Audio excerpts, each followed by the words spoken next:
I got this cool brother with me on my right, man. Be great, guys. You see the gear. My man, Harold Logan. Yeah. So happy to be a part, man. And it's crazy, man, because I tried to get fresh for a radio interview, man. Like I put on the new J's and whatnot, and I'm saying, like, I'm on a radio interview. Like, nobody's gonna see me. No. But then y'all got the live popping, so I said, hey, nothing is in vain, man. So I'm excited, man. I'm excited to be a part of it. Look, man, I'm glad you're here. Not only that, he come in here with good gifts. Good tidings. Yeah, let me show everybody on the side real quick. Yo. I'm gonna open it up for him.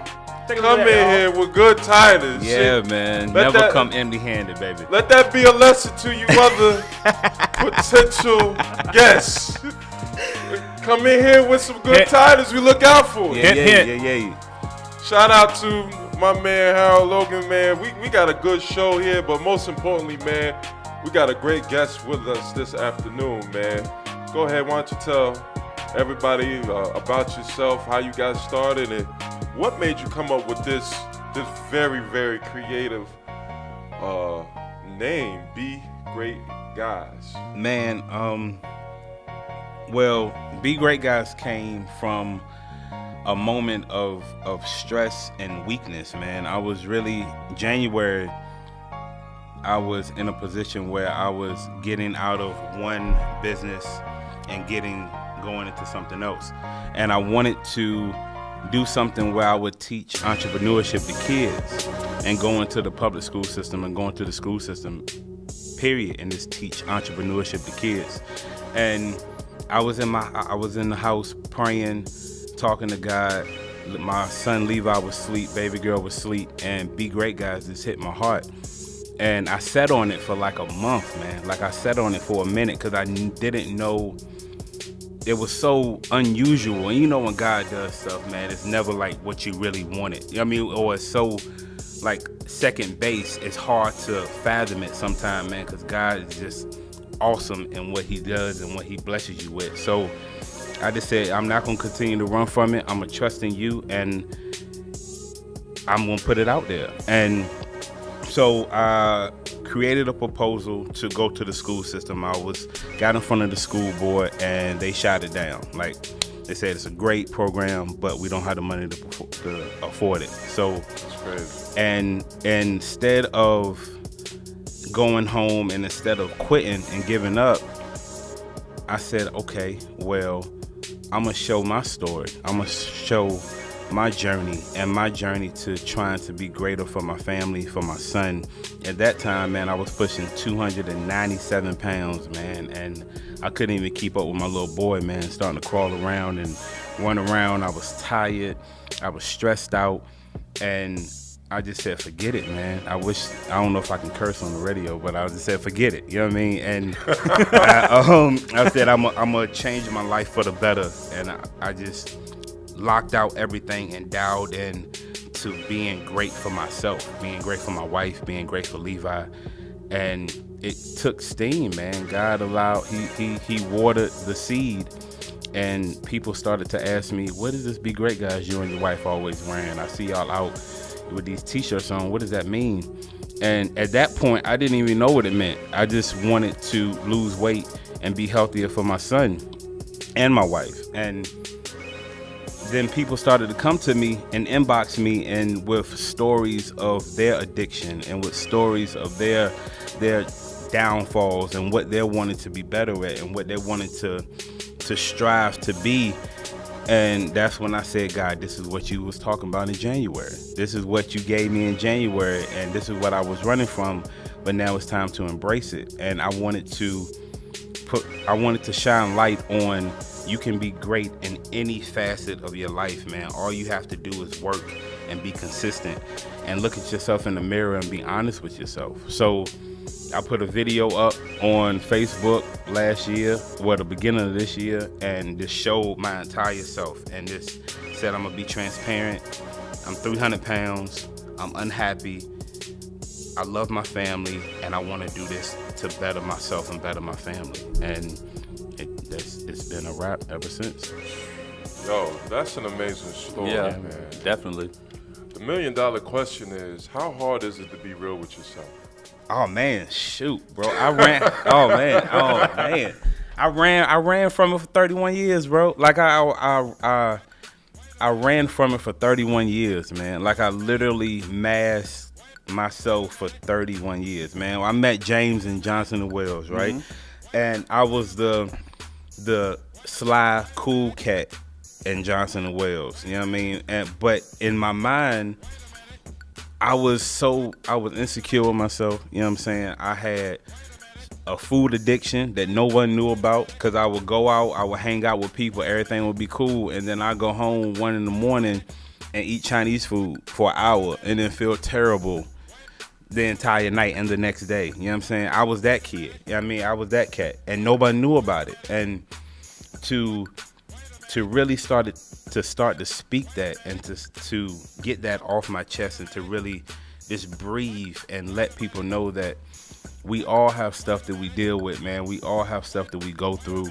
And just because you see somebody's face value, man, that don't mean nothing, man. Like, what's behind their eyes, man, like it could be craziness. So why not try to help each other out? Why not try to be honest with yourself first and let people know? I'm not even talking about putting it on social media. I'm not talking about like making a video to get recognition. I'm talking about looking at yourself in the mirror by yourself and when you look at yourself in the mirror, if you don't like what you see, what are you going to do to fix it? You know what I'm saying? And we can try to mask that with work. We can try to mask it with relationships, man. We can cover it up with money, with clothes, with J's, with these hoodies. I mean, we can cover it up as much as we can. But when you look in the mirror, the one thing God provides is a reflection. And when you look in the mirror and you see your reflection will never lie to you. If you're doing good, your reflection will tell you you're doing good. If you putting in the work, you trying to lose weight, you eating right, you working out, your body's going to reflect that. You know what I mean? You're going to lose the weight. But if you telling everybody, I can be up here saying, oh, be great guys hoodies, buy into the brand, buy into the lifestyle. But if I leave this interview and I go to McDonald's, you know what I mean? It's null and void. You know what I'm saying? You have to be honest with yourself. And when you look at yourself in the mirror, man, what do you want? What do you want to see? And what can we do to help push that forward? You know what I mean? As a community. Facts, man. Mm-hmm. Before we go ahead and get into more questions, man, we do not want to piss off the other people who support us. Yeah, no, right now. We're getting a little too keep the lights on, baby. Yeah. Yo, shout out to my man Blair Richardson, Ticket Preserve LLC, man. Got some good tickets. I know you got them Phoenix Suns tickets on deck. Here we go. Yeah. I know you got a lot of Hornets tickets on deck. They selling them back to you. Yeah, check them. Oh, man. check them out. Hey, look, I'm just keeping it real, man. Make sure they ain't for next week. You know what I mean? Or like the last month. You know what I mean? That happened to me. Happened to me in DC before, man. That's not a good look. Man, he got tickets for everything, man. Anything, anywhere, he got you. For real. So, yeah, get them Phoenix Suns tickets ready, You got plenty of those. Holla at them, man. www.ticketpreserve.com. Once again, www.ticketpreserve.com. Also, the Sports Room Group, best sports group on Facebook. Shout out to my man Mook Soprano, Aunt Dooley, that let us go ahead and put this show on their platform, man. Also, got to give a cool shout out to everybody at Evolution Search Firm, one of the best business and sports search firms in the whole wide world. Up and coming, they doing the damn thing. All right. Also, don't forget about my girl Bree and her clothing line for ladies, expressherselfapparel.com. Yeah. Guys, Christmas is around the corner. You better order some on that site. She got a little bit of everything from shirts, mugs, journals, Look, totes. I'm past Christmas. Get the wifey. I gotta make sure rent paid, baby. Yo, look. Pay your rent first, then go on the website. Pay your rent. Pay your bills first, guys, and then ball out. Don't go all the way around. Please don't do that. Yeah, She got socks? No socks yet. You need socks? I need socks. I talked to her about socks for you. That's about to be my Maybe way she can send to you some. presents. Size 15? No, not for me. Chick asked me for size 15 socks. I'm looking at you completely different. Oh, You play ball somewhere too, or what? Yo, that socks about to be the new wave for the gifts.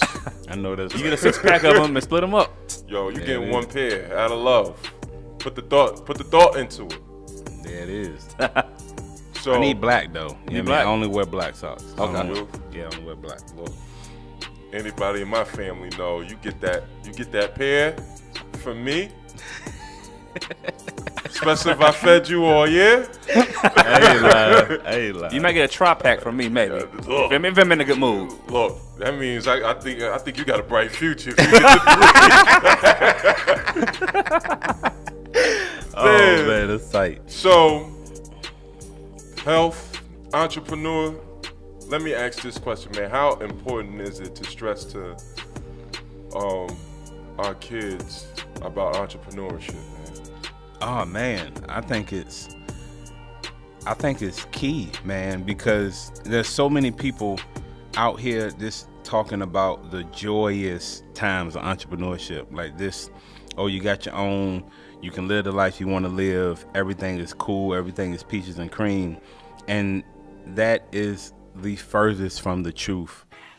It's no other way to say that, but it's some BS, man, because it's not, man. When you own your own, yes, you have the freedom to do what you want to do, but you have all the responsibility to create a valuable product for your consumer base, man. And you have to really understand that your consumer is entrusting you with their money that they work so damn hard for. Like, you can't provide a flaky service or a flaky product, man. So I really want people and kids to understand that first, you have to have the mindset of being able to do what you love, man. Like that's the key. If you can do what you love to do and create a business around it, then you're winning. And I want them to understand that you have to go without the money sometime, man. Like if you really love what you're doing and you're willing to do it without making money, then this could be a valuable business for you. But when you go into it with just the money aspect of it, you will never succeed. It won't happen.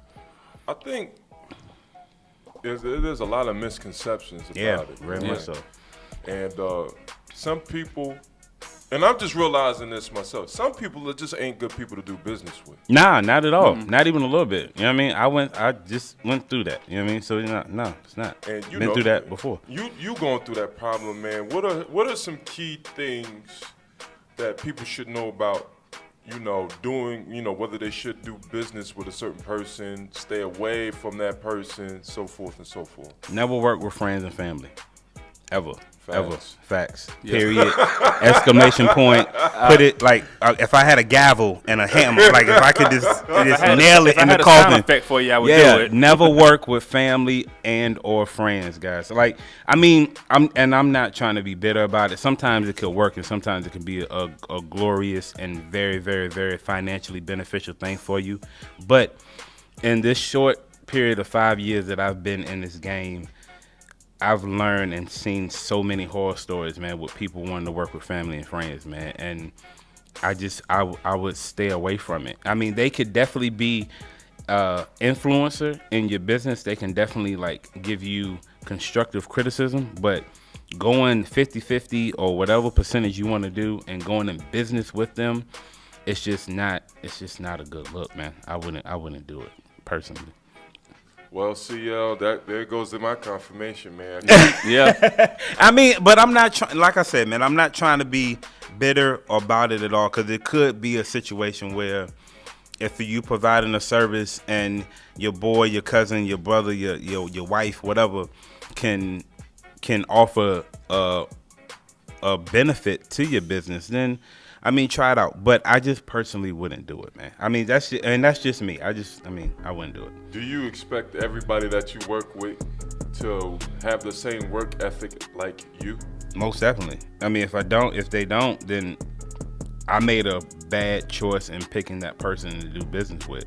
Because you have to match your hustle. You know what I'm saying? Like, you can't be the one doing 90% of the work and getting 50% of the proceeds because the other person is doing 10% of the work and still recouping 50% of the proceeds of your business. You know what I mean? Right. So I wouldn't want anybody to not have the drive, the determination, and just the work ethic that I have. If we went into business together, it would be a huge problem. And one thing that I want to talk about me, man, and just trying to be honest, one thing that I've learned from being in this life, I had to truly speak up for myself. Like, I'm the nice guy.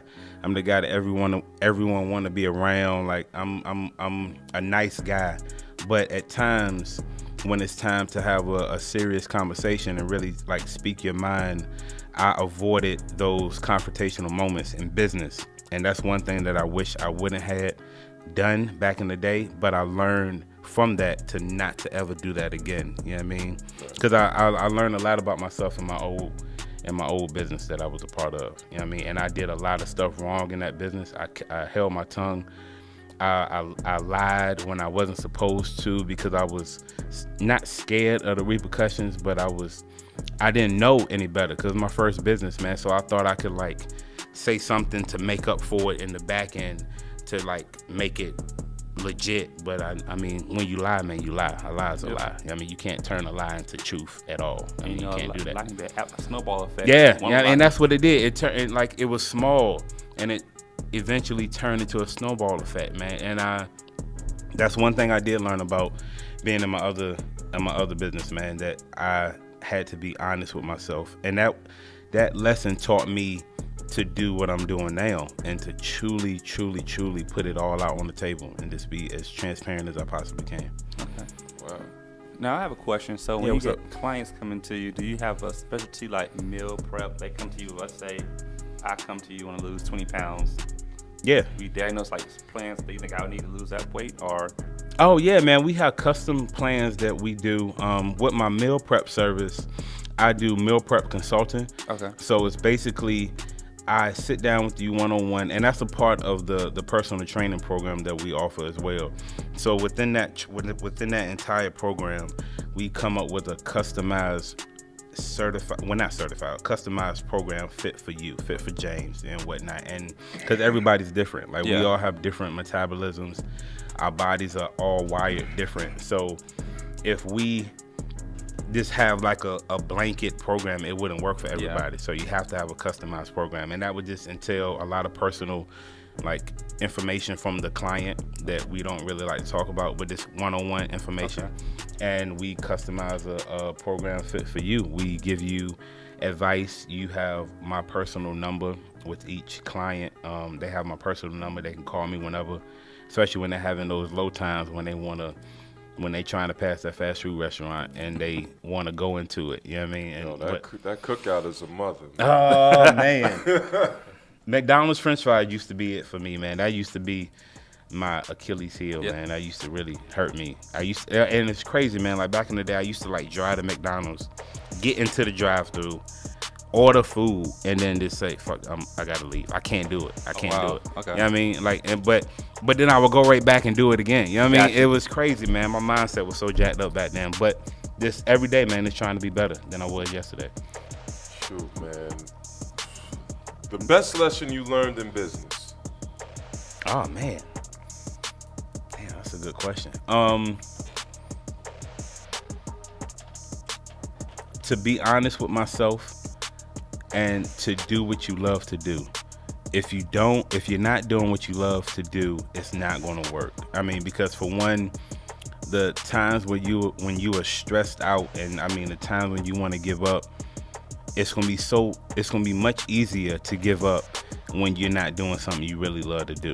You know what I mean? Like if you just like, okay, I was just doing it for the money, and when the money stopped, what's the point of you doing it? But if you're doing it to feed a love and a desire for something that you are called here to do, then the stress won't be as bad. It'll hurt, but it won't be as bad. You'll weather the storm and you'll keep pushing, man, because it's valleys and valleys and valleys and hills and all of that in business, man.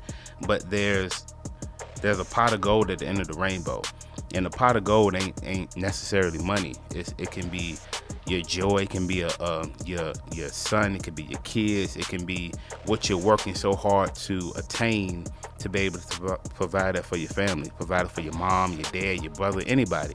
You know what I mean, it's just having that drive in you to know that I'm going to do this. Whatever, I'm gonna do it. I don't care if the money don't come, I'm gonna do it. I don't care if the money not here when I need it to be, I'm gonna do it. I don't care if I need to invest a couple of $1,000s into my business, I'm gonna go out and get a part-time job and get this money up and invest it into my business, because this is how much I want to be an entrepreneur. You know what I mean? You have to push, man. You got to push when it's unsexy. You know what I'm saying? Because it's like, because what y'all talk about, man, like you see LeBron James, for instance. LeBron James, he's the best player in the world. You know what I mean? And, well, I don't want to get into a debate. But, no. I mean, he's the best player in the world to me. But you only see him in a game. You don't see him putting in hours and hours and hours of work. You know what I mean? Sweating, throwing up because he's working out so much. You don't see any of that. And because he's doing all of that for what he loves to do. You know what I'm saying? And that's what I want people to understand, especially kids, man. Like, if you really love something, you have to put the work in, man. Like, you can't just get to the promised land just because you have a talent. Like, talent means it's good, but it means nothing if you're not willing to put the work in on a consistent basis, man, because you're going to lose it. Because there's 100 people out there with just the amount of talent you got and putting in hours and hours and hours of work and practice and phone calls and meeting people and trying to network with people. And all you doing, you just think, okay, I got the talent, so I know I'm going to succeed. It don't work like that. So that would be hopefully I answered your question, but that would be the best thing that I've learned. Always be honest with yourself. So you see a lot, what's coming NBA, for example. I can name numerous players that can be an all-star right now. But Most definitely. I've seen players before games go to Bojangles at 5:30, game at 7. Yeah. It's crazy. So definitely know what you're saying. That's crazy, man. My next question is to you is, what's up? With the times being how they are now, we got, Trump as president, so forth and so forth. We got a president? When we get a president? Kind of, sort of. We got a president? Did you vote? When was the voting process? Doing that? I'm just playing. Go ahead. I'm just joking. Go ahead. Look, I voted for me. You voted yourself? I'm just playing. Yeah, go my name down. I'm just joking. How do you feel like today, with the times that we're living in, the minority community just needs to just go ahead and accept the fact that we have to be entrepreneurs because corporate America or the workforce just won't suffice, our way of living? Yes and no. I feel that's a good question too, by the way. I feel that if you have a desire to do it, because it's sexy to say I'm an entrepreneur. Yeah. Like it's sexy to say that. It's sexy to walk up to a chick, I got my own stuff, but you ain't making no money, so it's a hobby. You know what I'm saying? So yeah, that's true. Yeah. So if that's cool to say, but if you're really living that lifestyle is hard, man. Like, that lifestyle is difficult as heck, man. I got a friend of mine, close friend of mine, is actually a mentor of mine that has a multi-million-dollar business, and he's stressed out more than I am.